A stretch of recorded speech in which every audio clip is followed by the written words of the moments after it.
bienvenue sur ma chaîne et merci d'être ici avec moi une fois de plus.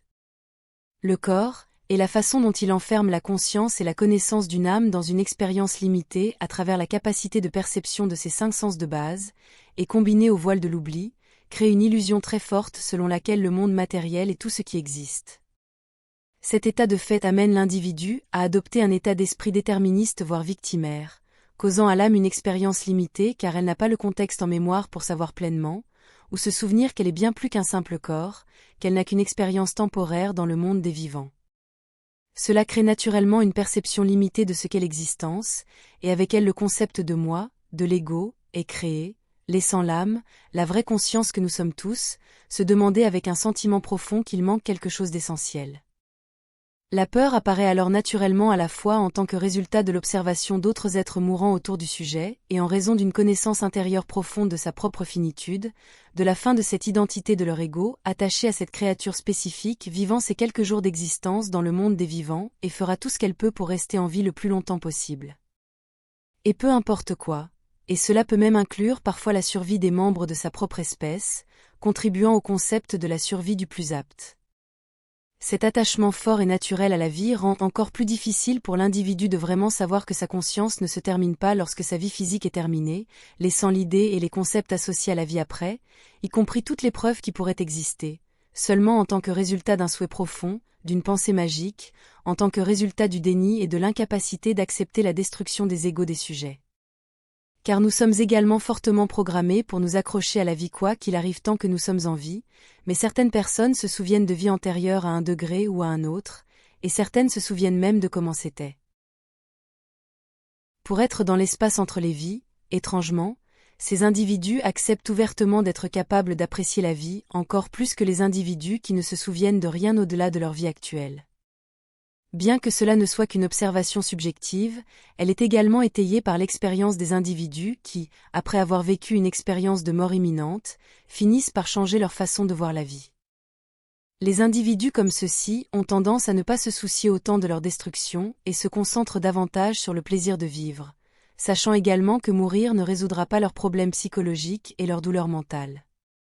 Tout ce qui tourmente l'individu pendant sa vie suivra son esprit dans l'au-delà, car notre expérience est tout ce que nous avons appris en vivant et tout ce que nous emportons de l'autre côté, créant ainsi la perception du besoin de réincarnation pour résoudre tout ce que l'individu perçoit comme inachevé. Tous ces problèmes mentaux et psychologiques finissent par être emportés dans l'au-delà lorsque l'individu ne lâche pas son identité d'ego, car ces problèmes sont un facteur de formation important pour l'ego, précisément en raison de la peur de la destruction de la personne. Les individus qui meurent par suicide finissent par découvrir que ce qu'ils essayaient de fuir, toute leur douleur mentale et psychologique, les a suivis dans le monde spirituel, et pire encore, ils ne peuvent plus rien faire pour résoudre leurs problèmes, car la cause en est inaccessible à présent, étant de retour dans le monde des esprits et non plus des vivants. Cela pousse fortement l'individu à vouloir se réincarner dans quelqu'un qui, selon sa perception spirituelle, détient un angle qui pourrait l'aider à résoudre ses problèmes et ses questions.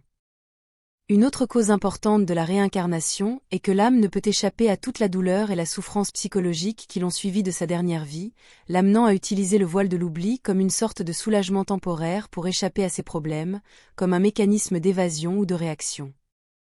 Tout ce que je viens de dire est presque à l'opposé de ce que j'ai expliqué dans ma vidéo précédente. Ce que j'ai expliqué dans ma vidéo précédente penche vers toutes les données qui indiquent un résultat positif, où tous les souvenirs douloureux des événements de la dernière incarnation sont transmutés en expériences positives qui nourrissent la croissance spirituelle. D'un autre côté, il y a la possibilité que ces événements traumatiques deviennent quelque chose qui tourmente l'âme, car dans sa perception, ces problèmes ne peuvent pas être résolus du côté spirituel. Cela nous fait nous demander lequel des deux est correct, et je pense fermement que les deux le sont. Cependant, l'expérience de l'un ou de l'autre dépendra uniquement de la perception et de la mentalité de l'individu qui passe. À titre de référence, je vais utiliser à nouveau le travail de Dolores Cannon, car elle insiste sur le fait que tout indique que tout le travail spirituel nécessaire pour résoudre les problèmes psychologiques doit être fait uniquement du côté des vivants. Bien que je ne sois pas entièrement d'accord avec ces conclusions, je soutiendrai partiellement l'idée que tous les problèmes d'une âme doivent être résolus du côté des vivants, car ces problèmes ont été formés ou causés précisément du côté des vivants. En tant qu'âme dans l'au-delà, Tout ce qui concerne le monde matériel serait logiquement inaccessible, mais les problèmes formés ou causés du côté spirituel pourraient être abordés et résolus de ce côté. Tout cela vu de l'idée de la perception qu'il y a un côté spirituel et un côté matériel, ce qui permet aux êtres suffisamment avancés de savoir que cette dualité n'est qu'une illusion, et de pouvoir aborder tous leurs problèmes de n'importe quel côté où leur attention se porte. Je crois fermement que l'interprétation des événements traumatiques pendant la vie ne dépend que de l'individu lui-même, que l'individu puisse transformer les événements négatifs en expériences utiles et nourrissantes pour sa croissance spirituelle, ou qu'il reste tourmenté par ces mêmes événements dépend de lui-même. Seule l'âme dépend de chaque individu de sa manière individuelle et de sa philosophie de vie qu'il a développée lorsqu'il était en vie et au cours de ses vies passées, que l'individu s'en souvienne ou non car elle continue à façonner qui ils sont de manière inconsciente. Et ce qui peut être pire, un individu dans un certain état d'esprit au moment de sa mort peut rester piégé dans ses propres pensées de douleur, restant dans une forme de manifestation corporelle éthérique qui n'est pas pleinement dans le monde des vivants et qui n'est pas non plus dans le monde spirituel. Étant ainsi piégé dans ce que nous appellerions l'astral inférieur, comme un fantôme peut être avec des sentiments extrêmes de douleur psychologique et de douleur, un attachement fort à tout ce qui est dans le monde matériel et surtout beaucoup de colère, de peur et de culpabilité. C'est ce qui piège l'âme là dans l'astral inférieur que je pourrais décrire comme un miroir sombre et déformé du monde des vivants, une interprétation mal manifestée et tordue du soi-disant monde matériel. À mon avis, personne ne se perd ni ne reste piégé nulle part lorsqu'ils se désincarnent, car ils ne font qu'expérimenter exactement sur quoi ils se concentrent.